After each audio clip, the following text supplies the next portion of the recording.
పాడి రైతులకు ముఖ్యంగా డైరీ యాజమాన్య వారికి నేను సవినయంగా మనవి చేసి నమస్కరించి విజ్ఞప్తి చేయనిది ఏమనగా, ఏ పరిశ్రమ అయినా పెట్టుబడి రాబడుల మీదే ఉంటుంది ఆదాయం. పెట్టుబడి ఎక్కువయ్యి రాబడి తక్కువైతే నష్టం వస్తుంది. పెట్టుబడి తక్కువయ్యి రాబడి ఎక్కువైతేనే ఆదాయం వస్తుంది. ఇక్కడ పెట్టుబడి అంటే మన పాడి పరిశ్రమలో సింహభాగం పశు పోషణ, పశువులకి ఆహారం. పశువులకి ఆహారం మనం ఏమిస్తామంటే పచ్చిగడ్డి, ఎండుగడ్డి, దాణ. ఇక్కడ ప్రత్యేకంగా చెప్పదలుచుకుంది, పచ్చిగడ్డి, ఎండుగడ్డి మనకి ఇటు తప్పదు. దాణ అనేది ఇక్కడ చుట్టుపక్కల మనం చుట్టుపక్కల డైరీస్ అన్ని యాజమాన్య వారందరూ ఒక ప్రత్యేకమైన ఫార్ములా ప్రకారం వాడే క్రమ పద్ధతి దాణ వాడలేదు. ఏదో బీరు పుట్టను, కంది సొన్నని ఇన్ని రకరకాలుగా వాడుతున్నారు. దీనివలన అదనపు ఖర్చే కానీ ఫలితం ఉండలేదు. కారణం ఏంటంటే, ఎప్పుడైతే దాణా ఫార్ములా ప్రకారం వాడిన దాణాలో అన్ని పోషక విలువలు ఉంటుంటాయి. ఆ పోషక విలువలతోటి వేరే ఏం వాడకుండానే మనకు పాలు అధికంగా ఇస్తాయి. కానీ ఇక్కడ వచ్చేసి ఏంటంటే, మీరు ఒక పద్ధతి ప్రకారం వాడకుండా వాడినందువలన ఖర్చు అదనంగా అవుతుంది. ఒక శ్రమతో కూడిన పని.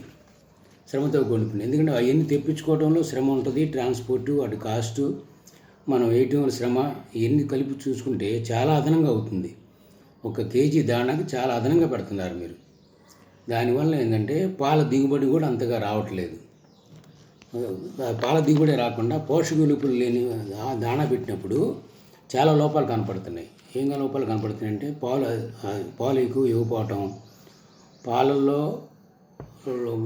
తగిన శాతం లేకపోవటం, తర్వాత వచ్చేసి కొన్ని ఎదక రాకపోవటం, కట్టు నిలబడకపోవటం, ఎన్నో సమస్యలు ఎదుర్కొంటున్నాడు రైతు.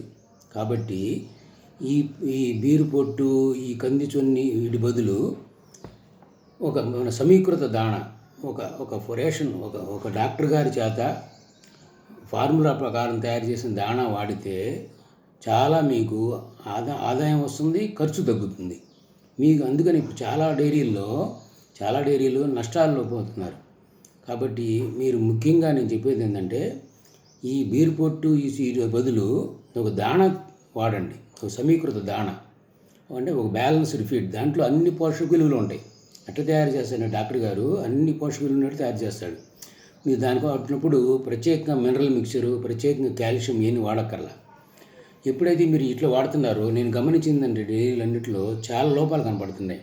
ఈనేటప్పుడు ఏం లేకపోవటం, మాయపడకపోవటం, గుడ్ల మీద రావటం, ఇవన్నీ సమస్యలు అవుతున్నాయి. వీటికి చాలా ఖర్చు అవుతుంది మీకు అదనంగా.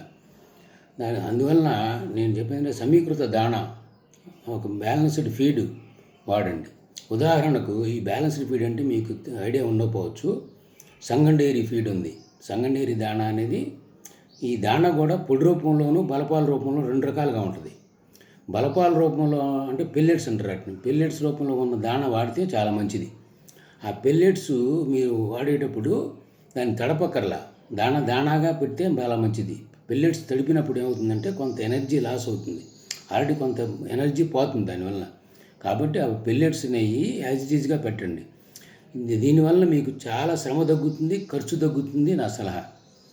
ఉదాహరణకు సంగం డైరీ దాణా ఉంది, విజయ డైరీ దాణా ఉంది. కానీ మన సౌత్ ఇండియాలో నేను చెప్పగలిగింది ఏంటంటే, క్వాలిటీ టెస్టింగ్ చేసిన దాని ప్రకారం అన్ని క్వాలిటీ టెస్టింగ్ చేపిస్తారు. క్వాలిటీ టెస్టింగ్ చేస్తే నెంబర్ 1 ర్యాంకింగ్ వచ్చేసి సంగం డైరీ దాణా వచ్చింది. కాబట్టి వీలైతే సంగం డైరీ దాణా వాడండి. మీరు కావాలనుకుంటే ఆ సంగం డైరీ దాణా తెప్పించడానికి కూడా వీలుంది. లైసెన్స్ తీసుకొని సంగం డైరీ దాణా తెప్పించి వాడవచ్చు. కాబట్టి మీరు ఈ లోపాలన్నీ పోవాలంటే, పాలు మీకు అదనంగా రావాలంటే ఈ దాణా తప్పనిసరిగా వాడటం మంచిది. పచ్చిగడ్డి, ఎండుగడ్డి, దాణా ఇది. కాబట్టి నేను చెప్పగలిగింది ఏంటంటే, ఈ దాణా అనేది తప్పనిసరిగా దాణా వాడండి. దాణాలో మొక్కజొన్న, ఉలవలు అన్ని రకాలు ఉంటాయి. అన్ని రకాలుగా మన మాంసకృత్తులు, పిండి పదార్థాలు, కొవ్వు, దానికి గేదెకి కావాల్సిన పరిమాణాల్లో మొత్తం అన్నీ ఫార్ములేట్ చేసి ఇస్తారు. దీనివల్ల ఎదక రాకపోవడం ఉండదు, కట్టు నిలవకపోవడం ఉండదు, అని ఏ సమస్యలు ఉండవు మీకు. కాబట్టి ఇది దాణా వాడటం అనేది చాలా ఉపయోగకరం. మీరు దాణా కనుక వాడితే మీకు చాలా వరకు లాభాలు నడుస్తాయి మీ డైరీలన్నీ. కాబట్టి ఈ దాణా వాడడం మీ విజ్ఞప్తి చేస్తున్నాను. కాబట్టి దాణా అవసరమైతే నేను వీలైతే తెప్పించే మార్గం చేస్తాను. కాబట్టి ఇటువంటి వివరాలకి అదనంగా మీకు ఏదైనా వివరాలు కావాలంటే నా నెంబరు 7286912131 సంప్రదించండి. నా ఫోన్ నెంబర్ మరొకసారి చెప్తాను, 7286912131. నమస్తే.